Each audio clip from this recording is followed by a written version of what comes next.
Welcome to the Banker Lamp. Please enjoy the video. You'll start by confirming prerequisites. Make sure you're signed in as an admin and backing up any critical files. Open Settings, go to System Storage, and check how many GB you have free. Once done, enable Storage Sense to automate cleanup. Choose a frequency that fits your workflow, daily for aggressive cleanup, monthly for light touch. Make sure temporary files, recycle bin, and downloads cleanup rules are configured. This immediately reclaims obvious space and prevents future bloat. Now focus on the heavy hitters, large files and rarely used apps. In storage, expand categories and sort by size to spot folders consuming GBs. You should uninstall apps from Settings Apps Installed Apps, sort by size, or last used to prioritize removals.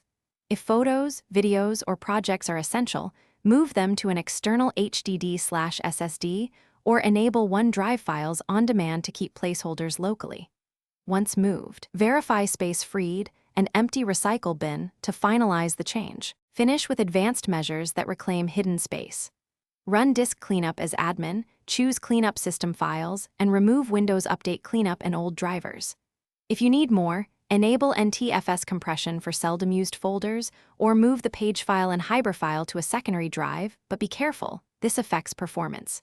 If cleanup stalls, check Storage Sense logs in Settings, reset storage settings, and reboot. If problems persist, run SFC and DISM to repair system.